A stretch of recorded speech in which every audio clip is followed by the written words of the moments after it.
Pada teori ke-9 ini kita akan membahas tentang basis data klien atau server.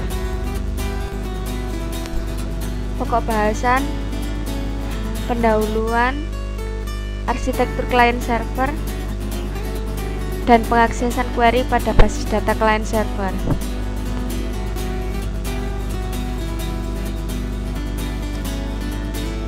Tujuan pembelajaran adalah setelah mempelajari materi dalam bab ini, mahasiswa diharapkan mampu untuk memahami konsep basis data klien server, memahami arsitektur klien server, dan memahami pengaksesan query pada basis data klien server dan bagaimana perangkat lunak klien server.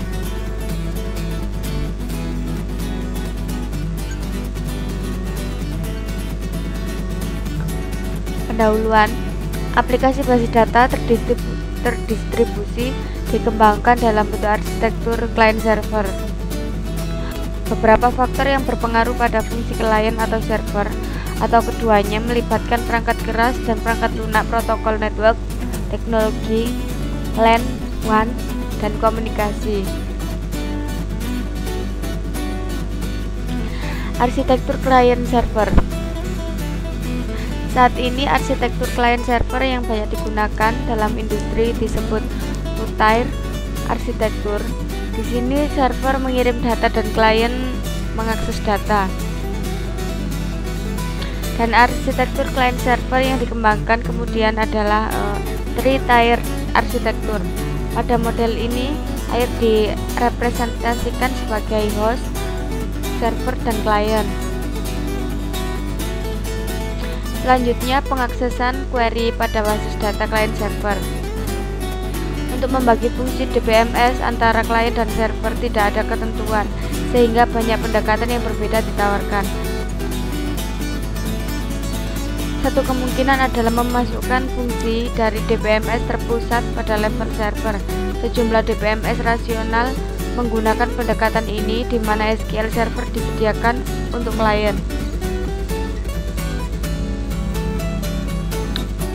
Interaksi antara klien dan server selama pemrosesan query SQL adalah sebagai berikut. Klien melakukan parsing query, memakai dan memecahkannya ke dalam sejumlah query independen untuk setiap tempat. Setiap query tersebut dikirim ke server yang sesuai.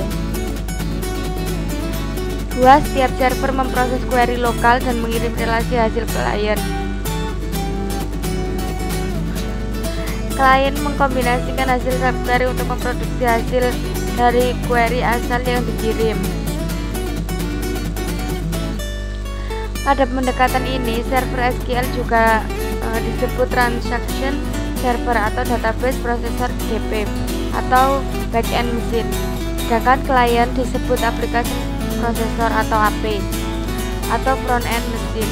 Interaksi antara klien dan server ditentukan oleh pemakai pada level klien atau melalui modul khusus pada DBMS klien yang merupakan bagian dari paket DBMS. Sebagai contohnya, pemakai mengetahui apa data yang dikirim setiap server dan membagi permintaan query ke subquery secara manual dan mengirimkan subquery secara individu ke tempat yang berbeda. Hasil hasil dikombinasikan secara eksplisit dengan query user pada level klien. Alternatif lain adalah mempunyai modul klien yang melakukan kegiatan di atas secara otomatis. Dalam DBMS yang banyak digunakan, model perangkat lunak dibagi ke dalam 3 level, yaitu 1. Perangkat lunak server bertanggung jawab pada manajemen data lokal, kebanyakan sama dengan perangkat lunak DBMS. 2. Perangkat lunak klien bertanggung jawab untuk fungsi distribusi atau mengakses informasi distribusi data dari katalog DBMS dan memproses semua permintaan yang membutuhkan akses ke lebih dari satu tempat. Hal ini juga ditangani semua antar muka user. Yang terakhir adalah perangkat lunak komunikasi. Biasanya dihubungkan dengan sistem operasi terdistribusi, menyediakan primitif komunikasi yang digunakan oleh klien untuk mengirim perintah dan data ke tempat yang berbeda sesuai kebutuhan. Hal ini bukan bagian yang terpenting dalam DBMS, tetapi menyediakan primitif komunikasi dan pelayanan yang esensial. Ringkasannya, konsep arsitektur client server berhubungan dengan basis data terdistribusi, dan arsitektur client server yang dikembangkan saat ini menggunakan three-tier arsitektur, di mana terdapat 3 komponen utama, yaitu host, server, dan klien.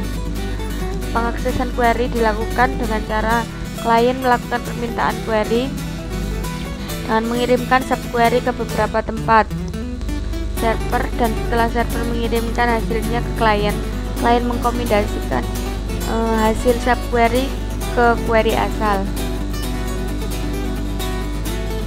Modul perangkat lunak yang terdapat pada DBMS dapat dibagi dalam 3 level, yaitu perangkat lunak server, klien, dan komunikasi. Berikut adalah latihan soal dari teori 9.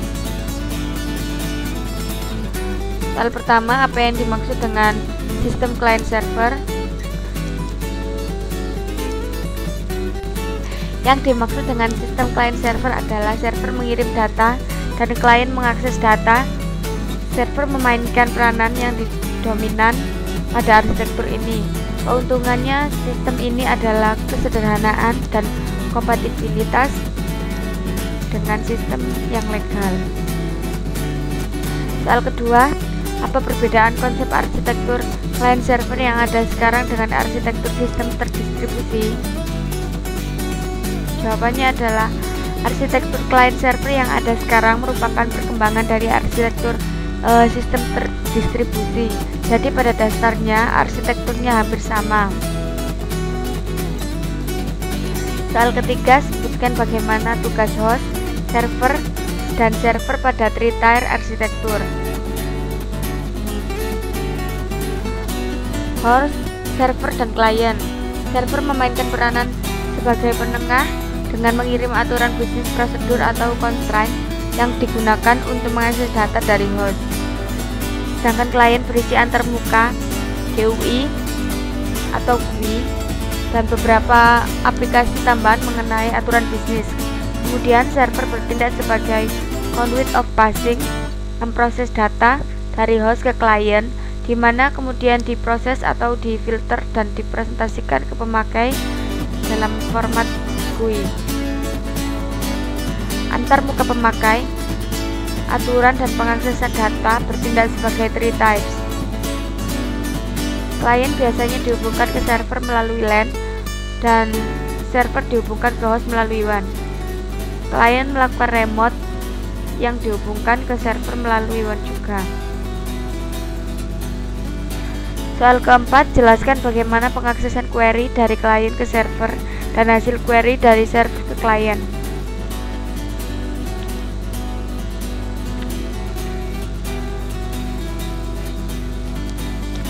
Satu, klien melakukan parsing query pemakai dan memecahkannya ke dalam sejumlah query independen untuk setiap tempat. Setiap query tersebut dikirim ke server yang sesuai. 2. Setiap server memproses query lokal dan mengirim relasi hasil ke klien. 3. Klien mengkombinasikan hasil subquery untuk memproduksi hasil dari query asal yang dikirim. Soal kelima, perangkat lunak apa saja yang diperlukan pada sistem client server? Perangkat lunak yang diperlukan dibagi dalam 3 level, yaitu perangkat lunak server, klien, dan komunikasi. Perangkat lunak yang diperlukan dibagi dalam 3 level, yaitu perangkat lunak server, klien, dan komunikasi.